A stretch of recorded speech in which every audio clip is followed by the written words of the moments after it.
तो आज इस मूवी को हम एक्सप्लेन करेंगे, उसका नाम है मैड। अब फिल्म शुरू होती है और हम एक लड़के रोमेन को देखते हैं जो एक ड्रग डीलर के पास आया है पार्टी के लिए नशा खरीदने, क्योंकि आज उसका बर्थडे है जिसके लिए उसने पार्टी रखी है। अब यहाँ से नशा लेने के बाद रोमेन अपने डैड की आलीशान कार में आकर बैठ जाता है। वो गाड़ी चलाते हुए सिगरेट पी रहा था जिसे फिर वो गाड़ी में ही फेंक देता है। पर तभी उसे ख्याल आया कि ओ माय गॉड, मैंने इतनी बड़ी गलती कर दी, गाड़ी के अंदर ही सिगरेट फेंक दी। इसलिए वो जल्दी से कार को रोककर उतरा और सिगरेट बाहर फेंकने लगता है। लेकिन तभी एक लड़की भागती हुई आई जो उसकी गाड़ी से टकरा गई थी। लड़की के सर पर पट्टियां बंधी हुई थी जो घबराते हुए फौरन आकर रोमेन की गाड़ी में बैठ जाती है। लड़की देखने में काफी अजीब लग रही, उसके कपड़े भी गंदे थे और ऐसा लग रहा था जैसे वो किसी लैब या फिर किसी हॉस्पिटल से भागकर आई हो, जो हद से ज्यादा डरी हुई थी। साथ ही उसका बर्ताव भी अजीब होता जा रहा था। अब रोमेन उससे पूछता है कि आखिर तुम्हें क्या हुआ है, पर वो कुछ बोलने की हालत में नहीं थी और बस रोती ही रहती है। तब उसकी मदद करने के लिए रोमेन इमरजेंसी नंबर पर फोन करने लगा, लेकिन उसने नोटिस किया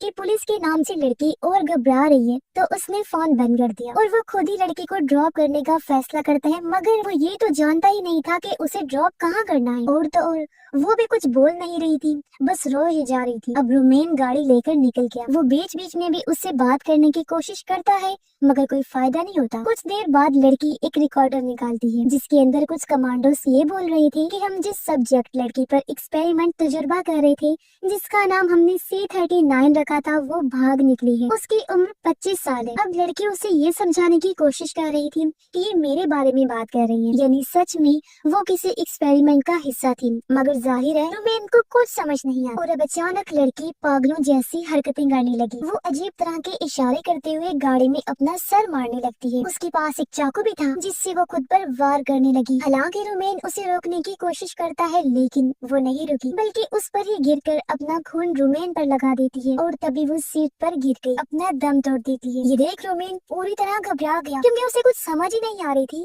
कि मेरे साथ बर्थडे वाले दिन क्या हो गया है और अब मैं क्या करूं। वो उसे उठाने की कोशिश करता है लेकिन जाहिर है इसका कोई फायदा नहीं था। अब किसी तरह वो बाकियों की नजरों से बचता हुआ गाड़ी अपने गैराज में ले आता है। एक बार फिर उसने लड़की को चेक किया मगर वो नहीं उठी। रोमेन की घबराहट से हालत खराब होने लगती, क्योंकि एक तो वो खुद भी खून में लथपथ था, ऊपर से उसकी गाड़ी में एक लाश है जो बहुत ही खतरनाक बात। उसे पार्टी में जाना था और ये उसके साथ क्या हो गया। खैर अब खुद को संभालते हुए वो सबसे पहले नहाने गया। नहा कर आने के बाद वो खुद को ही कोसता रहता है कि काश मैं गाड़ी ना रोकता तो आज मेरे साथ ये सब ना होता। तभी उसके डैड की कॉल आई जो रोमेन से पूछ रहे थे कि गाड़ी वगैरह सब ठीक है ना, जिससे हम समझ पाते हैं कि उसके डैड को गाड़ी कितनी प्यारी है। और इसी वजह से जब रोमेन ने गाड़ी में सिगरेट फेंकी तो उसने फौरन से गाड़ी को रोक दिया और उसके साथ ये सब हो गया। अब यहाँ वो अपने डैड को ऐसे जाहिर करवाता है कि गाड़ी बिल्कुल ठीक है और फोन रख देता है। वो गाड़ी को चेक करने लगा लेकिन वो लड़की वहाँ से गायब थी, जिसका मतलब था कि वो मरी नहीं थी, बस उस टाइम जख्मी होने की वजह से बेहोश हो गई। और ये बात काफी चौंका देने वाली थी कि इतना जख्मी होने के बाद भी वो जिंदा कैसे थी और उसमें इतनी ताकत कैसे बाकी रही कि वो उठकर भाग भी गई। इसका जवाब हमें आगे पता चलेगा। और यही चीज सोचकर रोमेन भी उसे ढूंढने लगा मगर वो उसे कहीं भी नहीं मिलती। तभी दरवाजे पर कोई आ जाता है। रोमेन जब चेक करने गया तो वहाँ उसकी दोस्त थी जिसका नाम एना होता है। और क्योंकि रोमेन की बर्थडे थी तो एना उसके साथ टाइम गुजारना चाहती थी ताकि उसे अच्छा लगे, लेकिन घबराहट की वजह से वो एना को रोककर फिर से लड़की को ढूंढने लगा और एना बाहर चली जाती है सिगरेट पीने के लिए। रोमेन को लगा कि वो नाराज है, इसीलिए वो एना को अपने पास बुलाता है। वो कहती है कि मैं तुम्हें पार्टी के लिए लेने आई थी मगर तुम तो उल्टा ही बर्ताव कर रही हो मेरे साथ। उसे रोमेन पर शक भी हो रहा था कि क्यों इस तरह की हरकतें वो कर रहा है। रोमेन उसे समझा बुझाकर वहाँ से भेजने लगा कि तभी रोमेन के बाकी दोस्त भी आ जाते हैं उसे लेने के लिए, मगर वो सिर्फ एना को ही उनके साथ भेज देता है ये कहकर कि मेरी तबीयत थोड़ी खराब है, मैं बाद में आऊंगा। और अंदर जाकर CCTV कैमरास में लड़की को ढूंढने लगता है मगर वो उसे फिर भी नहीं मिली, इसलिए वो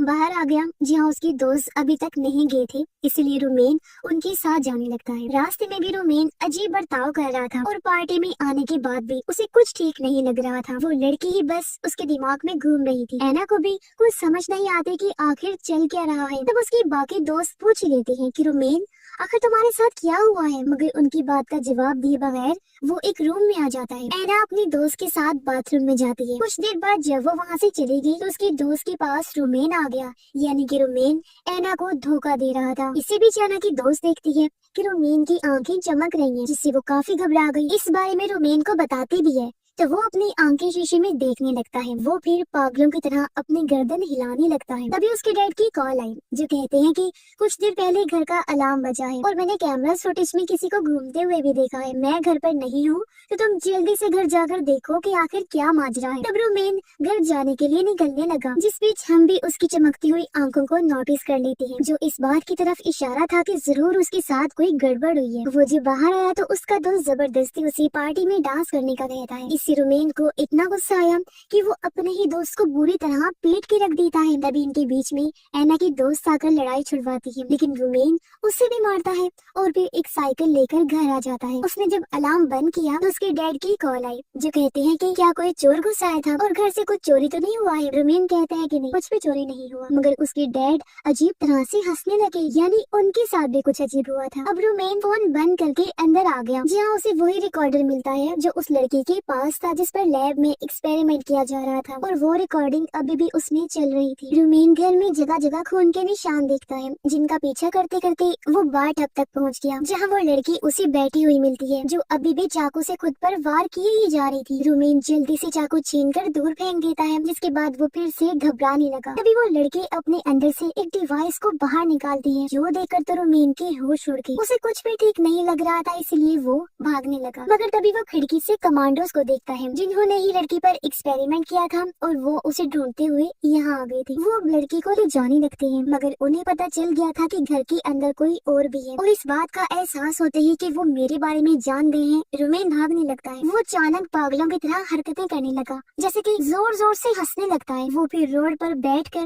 पहले खुद को काटता है, फिर जमीन को चाटने लगता है और उल्टी तरफ चलने लगता है, जो देखकर कमांडोस उसे भी अपने साथ ले जाने लगते हैं। अब एना रोमेन को कॉल करके उससे बात करने की कोशिश करती है, मगर उससे तो कोई और ही बात कर रहा था, जो जाहिर है कमांडोस थे। मगर एना उन्हें रोमेन समझकर बात करती रहती है। वो कहती है कि तुमने जिस लड़के को मारा था उसकी गर्दन की हड्डी टूट गई है, आखिर तुमने कैसे इतने जोर से उसे मारा। अब कमांडोस उससे पूछते हैं कि तुम कहाँ जा रही हो, तो वो उन्हें बता देती है और एक टैक्सी के जरिए जाने लगी, मगर उसका भी बर्ताव अजीब होना शुरू हो गया था। वो बिल्कुल वैसे गर्दन को हिलाने लगती है जैसे पहली बार रोमेन ने हिलाई थी, यानी कि उसकी भी हालत खराब हो जाती है। तभी एना के पास उसकी दोस्त की कॉल आई। तब एना उसे बताती है कि मेरे साथ भी कुछ ठीक नहीं हो रहा है, अजीबोगरीब चीजें मेरे साथ भी हो रही हैं। फिर अचानक वो रोते हुए फोन बंद कर देती है। तभी वो नोटिस करते हैं कि कोई उनका पीछा कर रहा था, जो और कोई नहीं कमांडोज ही थे। ड्राइवर उतरकर उनसे पूछने लगता है कि आखिर तुम हमें फॉलो क्यों कर रहे हो, लेकिन वो ड्राइवर को ही मार देते हैं। एना ये देखकर डर गई और अब वो खुद ही टैक्सी को चलाने लगती है, लेकिन एक जगह पर आकर उसने टैक्सी रोक दी थी। वो भी अजीब तरह से सड़क पर चलने लगी, जहाँ वो लोग अभी भी उसका पीछा कर रहे थे। एना जब भागने लगी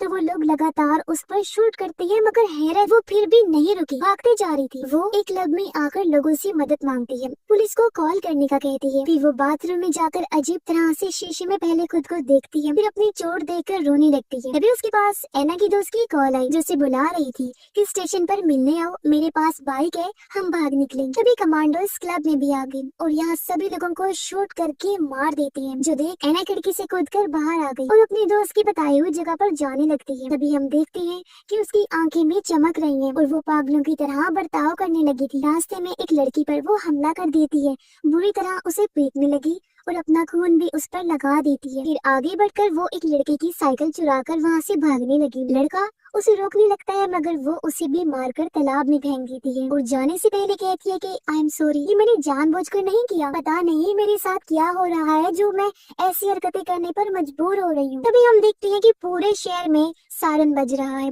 यानी कि शहर के अक्सर लोगों के साथ इस तरह की अजीब चीजें हो रही हैं। फिर एना अपनी दोस्त के पास पहुंच गई। उसकी हालत देखकर वो उसे जल्दी से बाइक पर बैठा लेती है और वो अजीब तरह से अपना खून उस पर भी लगाने लगी, जो देखकर एना की दोस्त उसी बाइक से नीचे गिरा देती है। उसने देखा कि एना जानवरों जैसी हरकतें कर रही है, इसलिए वो भागकर उससे दूर आ गई। तभी उसकी दोस्त के पास उसकी मॉम की कॉल आई, जो कहती है कि शहर में कुछ बहुत ही अजीब हो रहा है और मेरी व्हील चेयर एक जगह पर अटक गई है। ये सुन वो जल्दी से अपनी मॉम को बचाने के लिए जाने लगी, पर हम देखते हैं कि एना लगातार उसका पीछा कर रही है। वो इतनी तेज भाग रही थी जैसे कोई बाइक हो, यानी उसकी स्पीड बहुत तेज थी, जो चीज काफी हैरान करने। अब उसकी दोस्त अपनी बिल्डिंग में पहुंचकर लिफ्ट के जरिए अपने घर जाने लगती है, मगर बीच में ही उसकी लिफ्ट रुक गई। इससे एना की दोस्त घबराने लगती है। तभी वो बाहर एना की आवाज सुनती है, जो बिल्डिंग के लोगों को मार मार कर खा रही थी और उनके चीखने चिल्लाने की आवाजें आ रही। तभी उनमें से एक कमांडो की आवाज भी उसे सुनाई देती है, जो कहता है कि शहर में एक तरह का वायरस इन्फेक्शन फैल गया है। अगर तुम उससे इन्फेक्टेड नहीं हुई, यानी कि उसकी लपेट में नहीं आई, तो हम तुम्हें बचा सकते हैं। तभी लिफ्ट एक बार फिर चलने लगी और वो अपने फ्लोर पर पहुंच जाती है, लेकिन घर आकर उसने देखा कि एना उसकी मोम को खा रही है और उनका पूरा सर ही उसने गायब कर दिया था खाकर। घबराते हुए उसकी दोस्त वहाँ से भागने लगती है, जहाँ तभी उसके सामने एक कमांडो आ गया जिसने मास्क पहना हुआ था। वो एना की दोस्त को पकड़कर उसकी आंखों को देखने लगा, ये चेक करने के लिए कि कहीं ये इन्फेक्टेड तो नहीं। लेकिन वो इन्फेक्टेड फिलहाल नहीं हुई, इसलिए कमांडो अपना मास्क हटाती है, यानी कि वो एक लड़की। वो उसे वहीं रुकने का कहकर एना को मारने जाती है, मगर उल्टा एना ने उस पर हमला कर दिया था। लेकिन जैसे तैसे कमांडो उसे मार देती है। उसने कई बार एना के सर पर शूट किया, जिससे उसके सर का बुरा हाल हो गया था। लेकिन जाहिर है इसी कमांडो खुद भी इन्फेक्टेड हो गई थी, क्योंकि उसके पैरों पर एना का खून लग गया था। यानी कि